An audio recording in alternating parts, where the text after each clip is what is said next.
housing, food, going out, self-care, travel, and shopping. In this video, I've got 20 rapid-fire money-saving life hacks to help you cut costs in all of these areas. First, let's talk about housing. If you're a renter and you live in an expensive city, housing can eat up to 50% or more of your income. So if you're looking for ways to save money, it makes sense to try and cut here in the housing budget first. And the best way to do that is by making your lease expire during the low season. So in the months of November, December, January, or February. That way you can renew your lease or sign a new lease when rental demand is the lowest. At least in New York City, rent is up to 20% cheaper during the low season. And how do I know this? Not only was I a renter in New York City for almost a decade, but I've also been on the other side of the landlord because I used to work for a real estate company managing and renting out their properties. And we purposely never took on leases that would expire in November, December, January, February because it's low rental demand season and it's harder to fill vacancies during that season. In fact, the only way to fill vacancies during the low season is often just to lower our rents. So if we took on a new tenant in January, we would usually ask them to sign a 16-month lease so as not to have any vacancies expiring in the low season. So as a tenant or a prospective renter, if you want to save some money on rent up to 20%, make sure you look for apartments during the low season. Now, what if you are not a renter? I have some ideas for you homeowners too. If you're looking to save money as a homeowner, make your mortgage payments bi-weekly instead of monthly. So with mortgages, the way they work is that interest is calculated monthly. So in the middle of the month, before your monthly payment is due, if you just pay half your payment, so do 2 split payments a month, then the principal is going to be reduced so that by the time you reach the end of the month when the interest will get calculated, it'll be on a lower amount of principal. Over time, you're gonna pay a lot less interest and pay off your mortgage faster as a result. For a 30-year mortgage of $300,000 at 5% interest, making bi-weekly versus monthly payments will save you $53,301 in interest over the life of your loan.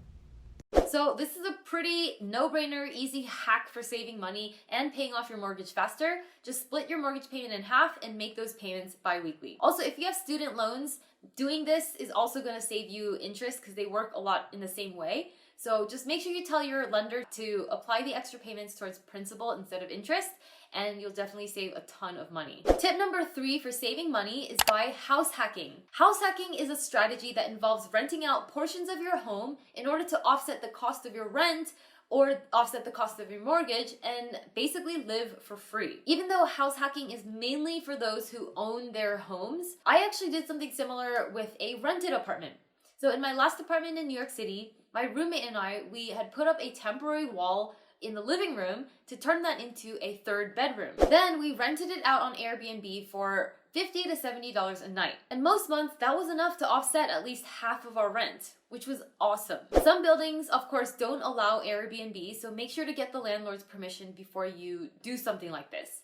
But we decided to do Airbnb because we would get more money for that 3rd bedroom instead of just getting a 3rd roommate. If done right, house hacking is a way to eliminate the single most expensive line item in your budget: housing. Another way to save on housing is to furnish your home with secondhand stuff. So literally just last week, I sold a really nice, barely used Casper mattress for half price to somebody in my building. So we literally use this mattress maybe twice. We've had 2 guests come through our apartment, and I realized instead of using the guest room as a guest room, I wanted to turn it into a home office. So we sold this mattress for half price. So this guy got a $1,000 mattress for just $500. So for you, before you ever buy another piece of furniture or an appliance, first look on Nextdoor, on Facebook Marketplace, Craigslist, or look on your building's resident-only bulletin board. Likely there is a lot of almost new, if not brand new stuff that has never been used on there for a fraction of the price from buying it from the retail store. And then, since it's hard to move furniture around, you can just hire someone on TaskRabbit for $30 an hour to move it for you. They'll bring their equipment, their trucks. It's a no-brainer. Okay, that's it for housing. Let's talk about the next category where you can save money: food. So your expenses can really go crazy in this area if you're not careful. And one of my favorite hacks to save money on groceries is to shop in the ethnic part of town. So when I lived in New York City, I would always go downtown to Chinatown or uptown to Koreatown because groceries are always way cheaper in these ethnic stores, especially compared to a place like Whole Foods. So we're talking like 3 or 4 times cheaper. Also, this isn't just restricted to food, but the same goes for like hair salons, massages, and I've actually been going to a hairstylist in Chinatown for years. The same girl, she charges $30 for a haircut, and she's actually gotten training in some of the higher end normal salons that charge like $200 for a haircut. And she is awesome. Of course, it's cash only in places like this, and you don't get the ambiance of a high-end salon or whatever, but who cares, right? Saving money is way more fun. Another hack for saving money on food is to shop the lower shelves at the grocery store. So when you're walking through the aisles, you'll notice that the stuff on the bottom shelves always have cheaper prices. And that's because retailers who arrange all the shelves and products in the store, they know that shoppers often will just grab whatever's at eye level because it's what they see first. And of course, their incentive is to get you to spend as much as possible. So stores always arrange the highest priced brands, the most popular, well-known, highest priced items, right where it's most convenient to grab. So if you want to save money, make sure to just kneel down in the aisle, and instead of grabbing the first thing you see, kneel down, look under, and buy the cheaper generic labels and brands. Another unexpected way to save money on food is to skip breakfast, otherwise known as intermittent fasting. Contrary to popular belief, breakfast is actually not the most important meal of the day, and you don't absolutely need to eat breakfast. So there's this new health trend called intermittent fasting, where you actually eat your last meal of the evening before 9 p.m. and you don't eat until the next day after 12 p.m. This effectively gives you like a 12-14 hour period where your body is not digesting food, which gives your body a break. And studies have shown that this sort of intermittent fasting lifestyle helps with weight loss, anti-aging, preventing cancer, reducing inflammation, and all kinds of other health benefits. So if you're used to buying breakfast when you get to the office, you can seriously save a ton of money by trying this skipping breakfast intermittent fasting. I mean, we're talking like $10 a day, right? Coffee, a donut, egg sandwich, whatever, an omelet, whatever you usually grab for breakfast, just skip that. Give it a try. And if you must, like you don't think you'll be able to survive until noon without eating something, then I recommend trying something like bulletproof coffee. Bulletproof coffee is something that I drink every morning, and it means I can stay full on a cup of coffee because normally you blend butter or some other type of coconut oil or fat in with your coffee, and you drink that and it has this really nice buttery, rich coffee taste, and it keeps you full until noon. So that's another option that is cheaper than buying breakfast, but not as maybe extreme as skipping breakfast. One more bonus tip for saving money on food is to see what's in your pantry or your freezer first and plan your meals around it before you start going out and buying groceries. So let's say you have some frozen chicken in your freezer and you've got a can of tomato sauce in your pantry, then just look up a recipe online, chicken and tomato sauce, and boom, you can make like chicken cacciatore for dinner, which is a really awesome Italian dish where you just add a couple of vegetables, onions, peppers to what you already have, and there you have it. The key to not spending away your whole paycheck on groceries is to always look for ways to use up what you already have versus buying new ingredients every week. So next time you go grocery shopping, just take stock, make a list of everything that's in your pantry and freezer, and find some recipes that will use up as many of those ingredients as possible so you don't have to buy much new stuff. Another big spending category is healthcare. Health insurance is expensive, so one way to save money here is to get yourself an HSA, or a health savings account. An HSA is a tax-advantaged investment account in the US that allows you to set aside money pre-tax to pay for medical expenses. So if you're in a 35% tax bracket, that is an instant 35% savings on doctor visits, acupuncture, contact lenses.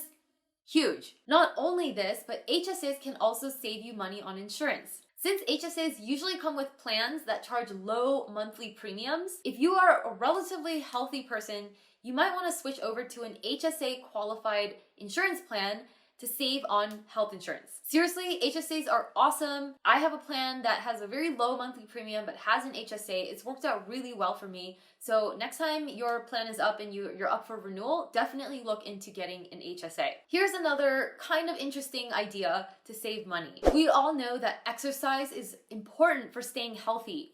And often a gym membership can be expensive, $100 a month, depending on where you go. So one idea for saving money on a gym membership is to work out in your office commute. So depending on how far away your office is, maybe you can consider running or biking home or to work instead of having a gym membership. A lot of the time, most of what people do in a gym with their gym membership is cardio, like using the treadmill or the cardio machines. So consider just doing this on your commute.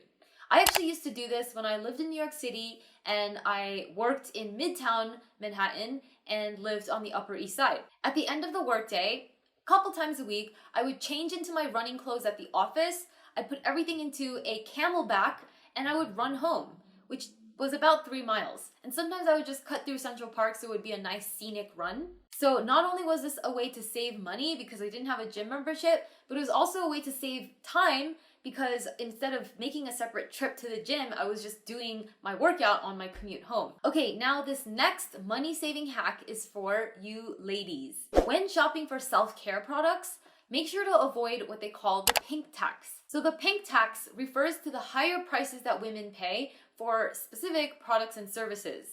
It's also known as price discrimination or gender-based pricing. According to a study done by New York City's Department of Consumer Affairs, women's personal care products cost on average 13% more than similar products for men. And the state of California estimates that women effectively pay an annual gender tax of approximately $1,351 for the same services as men. Here are some weird actual examples of the pink tax. A brand of shaving razors where the women's version costs $3.50 more than the men's version. There's a travel kit that costs $2.40 more just for being pink.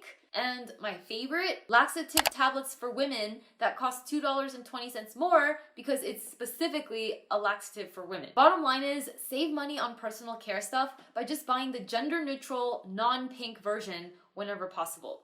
So that means shaving razor, shaving cream, and yes, even laxatives. Now let's talk about going out. Usually everybody's biggest discretionary expense. Now, I am not about never going out and depriving yourself and just being miserable just to save money, but there are ways you can cut expenses in this area and still have fun. So one hack is to save money by going out only for happy hours. In case you didn't know, most nice bars and restaurants all offer some sort of happy hour menu, which is typically available only from 4 to 6 p.m. or something like that. And it often has the exact same things on their regular price menu, but it's gonna be smaller portions and a lot cheaper. Happy hours are a way to still go out to really nice restaurants and bars, hang out with your friends, and not rack up a $50 tab every time you go out. Now, I rarely go out that much anymore. I guess it's just something that happens when you turn 30.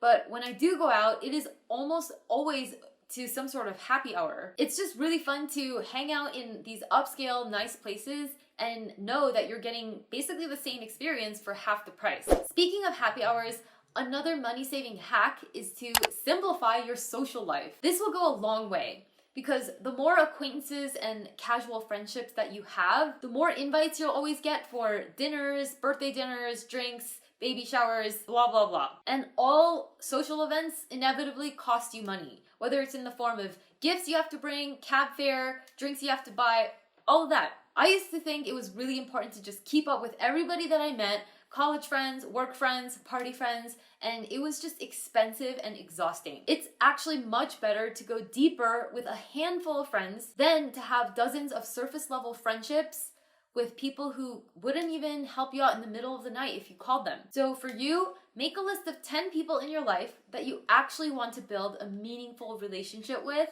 And next time a casual acquaintance hits you up to go out, just politely decline. Simplifying your social life is gonna benefit your wallet and your emotional well-being. My next money-saving idea is to bring your own popcorn to the movies. Okay, I'm only half serious about this one. I've actually never done it myself, but I learned this from my parents when I was little because right after we moved to the States from Korea, my dad was still a student and money was really tight. So I remember I would go to the movies with my parents and it was this extra special occasion because $20 for movie tickets for the 4 of us was a lot of money for us at the time. So to save money, my parents would just bring 2 bags of microwave popcorn from home for me and my sister and all of us to share. and they would sneak it all into a theater in a backpack and we would just eat it inside. Fast forward 20 something years later, and I'm seriously only half joking with this tip, because let's be real, microwave popcorn does not taste anywhere near as good as movie popcorn. But my point is, buying snacks, drinks, food every time you go out is always going to be more expensive than bringing your own, because that's often how these businesses make money, by selling you concessions. So consider either eating at home or bringing your own snacks to save money every time you go to the movies, go to Six Flags, or places like that. Moving right along to travel. All right, so I've been all over the world as a broke college student, so I am literally the queen of traveling cheap. The trick is to travel to countries where the exchange rate for your currency is so favorable that everything is ridiculously cheap. For example, there was that time I traveled to Peru back in 2009. And at the time, the exchange rate was around 2.8 nuevos soles, or the Peruvian currency, for every dollar. And I remember like hostels and guest houses, they would cost maximum $10 a night. And I would eat ceviche, like fresh ceviche for lunch and dinner. And a bowl of that would cost maybe $3. So it was just amazing. In fact, most of Latin America is like this. So if you're coming from a place like the US, Europe, Canada, and Australia, where your currency will be strong relative to the local currency, your money will go a long way here. Another budget-friendly place to travel is Southeast Asia. Bali, Vietnam, Cambodia. These are all places you can travel really comfortably and eat really well for cheap, especially when you compare it to more expensive parts of Asia like Singapore or Japan. Something else you can do to save the big bucks when traveling is to never pay for your flights and use credit card award miles instead. This is how I traveled to 7 different countries as a broke college student. And in fact, even nowadays, it's how I fly to the East Coast every couple of months to visit friends and family. Most of the time, flights will be your biggest expense when traveling, so if you can get this part for free, it's gonna be awesome. Now, many credit cards offer sign-up bonuses. For example, like 50,000 award miles if you spend $3,000 in the first 3 months, things like that. So definitely make use of these credit card sign-up bonuses. 50,000 award miles for a sign-up bonus equals a free round-trip international flight. So you open the card when you know you've got some big expenses coming up that you can put on the card, pay it off, get the award miles, get the sign-up bonus, and then you can just take a free trip somewhere. For this tip to work, make sure you go with an airline and a credit card award program where the airline operates a lot of flights out of your city. So I love my United Explorer card because United Airlines has major hubs in Denver and New York City, which are the 2 cities I spend the most time in. So it could be a different airline for your city, but make sure to do your diligence and not just open any card. Of course, as a note, you should only do this if you're disciplined with credit cards. As long as you know how to use them to your advantage and pay them off every month instead of just racking up a bunch of credit card debt, you can definitely hack the system and never pay for your own flights again. My next money-saving hack is to research your flights on Hopper before buying flights. So Hopper is a really cool app that uses data science and all these algorithms to help you book the cheapest flights and hotels. When you open the app, you just type in where you want to fly and it shows you a calendar of the cheapest dates to book your flight. The green days are when you can fly the cheapest. And the app will even tell you whether you should book now or wait later because the price is likely to go down. And if you book, you'll get a free price drop guarantee, and they'll even credit your account if their price predictions are wrong. So definitely use apps like Hopper to do your research on flights before you book anything. That way you always know you're getting the cheapest flight possible and you can save a lot of money when you travel. Now let's talk about shopping. Also a budget buster for so many people. One easy trick to save money on shopping right now is to disable autofill for your credit card information. So when you have to get up and take out your credit card and punch in all the information manually, you are less likely to go through with an impulse purchase online, and you're more likely to just buy only what you really need. Here is exactly how to disable credit card autofill in Chrome. First, you go to the 3 dots in the upper right-hand corner, go to Settings, Autofill, Payment Methods, then where it says Save and Fill Payment Methods, just toggle it off. In a world of one-click shopping, autofill payment methods, and stuff being marketed to you 24/7 on our devices, you want there to be some friction in between you and the spending of your hard-earned money. And so canceling and deleting credit card autofill is a great way to do that. Here's another cool idea to save on shopping, which is to build a capsule wardrobe. A capsule wardrobe is a collection of a few essential pieces of clothing that never go out of fashion and can be mixed and matched into lots of different outfits. With a capsule wardrobe, all you need is a few timeless pieces that fit you really well and are good quality, and you will always look stylish and put together. For example, my capsule wardrobe for the summer consists of black yoga pants, jeans, denim shorts, a black skirt, a chambray shirt, and a bunch of tank tops solid color from Uniqlo. And literally, I cannot think of the last time I needed a new piece of clothing because everything goes with each other and there's so many outfits that I can create from this capsule wardrobe and accessorize with jewelry and other things that kind of mix it up for me. Just a pro tip, as you're putting together your capsule wardrobe, make sure to buy only good quality stuff made from real materials like cotton, wool, cashmere. Don't get synthetic fabrics that just start looking ragged after a couple of washes. So in the end, quality always saves you money. Last but not least, another way to save money is to just not spend money. My tip is to try doing a no-buy day at least once a week. And a no-buy day is kind of like a detox where you just go a whole day without shopping. You do have to plan ahead so that you don't starve. You need to have food in the fridge and all of that.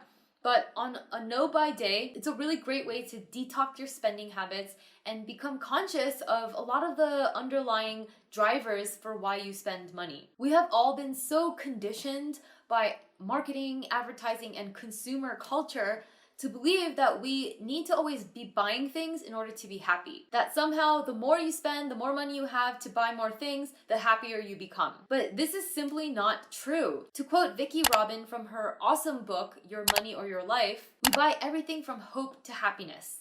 We no longer live life, we consume it. So I love this no-buy day idea. Doing it reminds you that the best things in life are free. The blue sky, the air in your lungs, a hug from someone you love. So that's it for my 20 money-saving life hacks. I hope you really enjoyed this video. Let me know in the comments which of these tips were your favorite, and if you have any ideas of your own, share it with us in the comments as well so we can all save some more money. This channel is all about empowering you to create a life of your own design and having the financial know-how to do so. For more videos like this every single Wednesday, be sure to hit subscribe, and I'll see you next week, same time, same place. Thank you so much for watching. Bye!